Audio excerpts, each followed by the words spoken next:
Before I became Aare Kakanfò, I don't do anything without spiritual investigation. Nigeria, quote me, Nigeria will not move forward if we don't go back to true federalism or regionalism. If we don't go back to regionalism, within 3 years, Nigeria will break. 344 students kidnapped will now pay ransom for each one. A PhD holder was killed in Igangan, nothing happened. Another was killed in Ifon, nothing happened.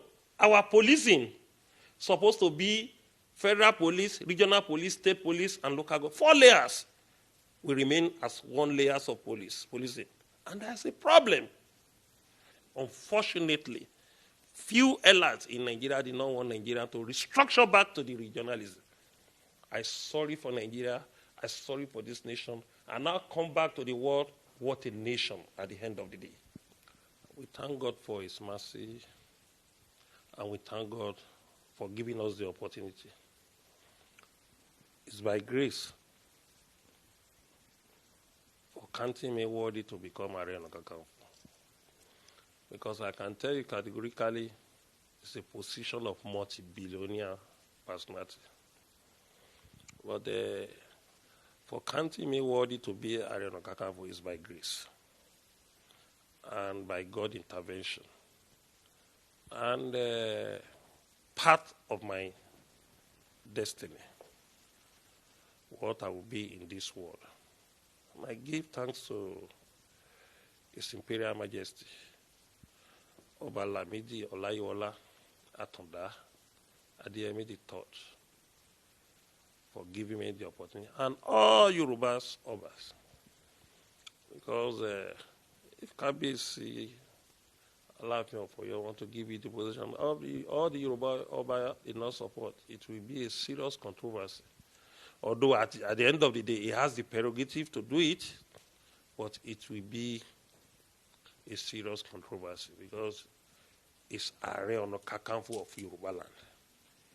So we thank God and we thank the entire Yoruba people for giving me the support. Have you heard God speak to you in any... Has God told you anything about Nigeria? Maybe Nigeria's future or something that will happen in the near future for Nigeria? Well, apart from even my internal communication, before I became Aare Kakanfò, I don't do anything without spiritual investigation. That's why my style may not be like other people's styles. I investigate before I jump to anything. My investigation is not even weekly, daily. I investigate on what will happen. Nigeria, quote me, Nigeria will not move forward if we don't go back to true federalism or regionalism. Regionalism, not statism. And if we don't go back to regionalism, within 3 years, Nigeria will break. It's confirmed and reconfirmed. This is what your spiritual investigation has shown. Spiritual investigation and native intelligence, common knowledge about what will happen. Even sometimes you don't even need to go to any marabas to know. Because already Nigeria is in the crossroad. Within 6 months, we can't pay our salary. And the issue of security is an eyesore. Almost all the zones is not safe anymore. Either it's true or not, we read in the news that they pay about £4 million to the kidnappers in the Northwest. Northwest is one of the zones that is majorly peaceful in Nigeria before. When you are talking of Northeast, people condemn it for the past 6 years. But Northwest is always peaceful. Middle Belt is either problem today, peace tomorrow. But now there's a problem in this Middle Belt. Northwest is always be a safe haven for everybody to travel to. But now it's no more. Southwest is becoming gradually. To the extent a PhD holder was killed in Igangan, nothing happened. Another was killed in Ifon, nothing happened. Day by day, kidnapping is happening in the Southwest. Southeast, South, they have their own part of shares of this security threat. And when a country wants to destabilize, It starts from security threat. It starts from economic hardship. It starts from lack of coercion. And people have alleged that Mr. President is not in control. It's a weighty allegation. If number one citizen is not in control of governance, there is a danger ahead.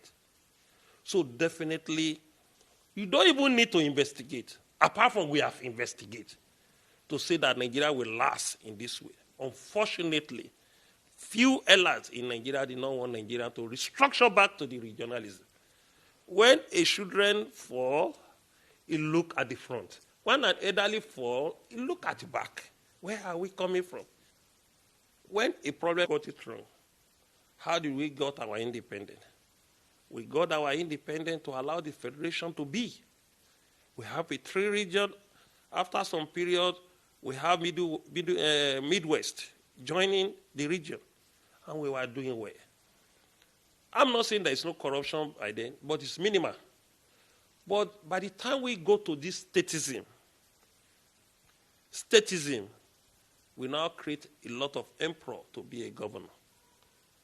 And the governor now decided that, okay, any system you give to us, which is unitary system of government, we will be collecting our own share.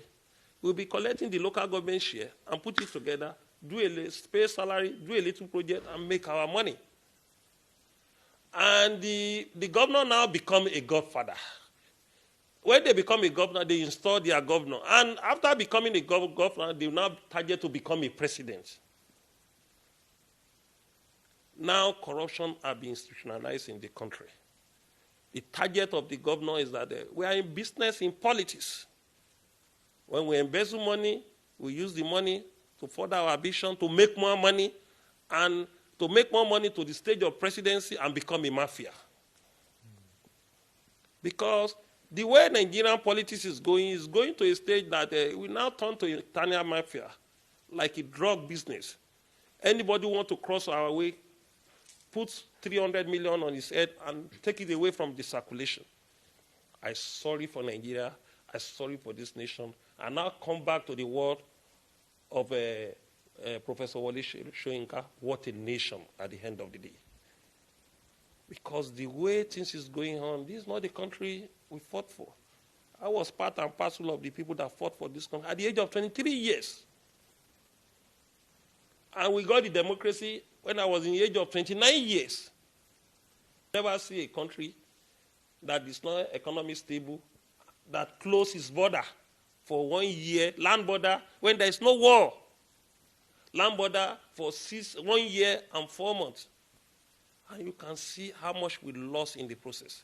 In the process, we enter a recession that can compare with 1987 recession. And at the end of the day, we now went to go and borrow $1.5 billion from Brazil. I now sit down, I say, maybe we call it a mini economic person who is not a strong economic planner.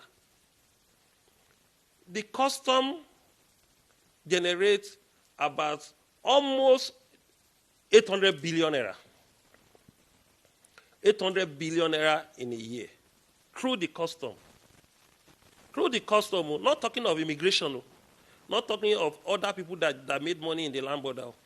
And 1 year, 4 months, the custom could have generated almost 1 trillion or 1 trillion plus in naira. So definitely by closing the land borders, we have lost like 700 billion to 800 billion. And how much did we went to go and borrow in Brazil? 1.5 billion. That 700 to 800 billion covered that 1.5 billion without borrowing. You cite a security threat. What is security threat? That what is our immigration doing? What is our custom doing? What is the SSS doing, or civil defense, even police in the border? What is the job of the Nigerian army to secure the border? For you to cite insecurity and put us in economic woes. So definitely, we have to get it right. Not even get it right by any policy in the way we are. Our people in the diaspora, they are so desperate that we should leave this country. There's a pressure on us from people in diaspora. When you talk about restructuring, they don't want to listen to you alone in diaspora.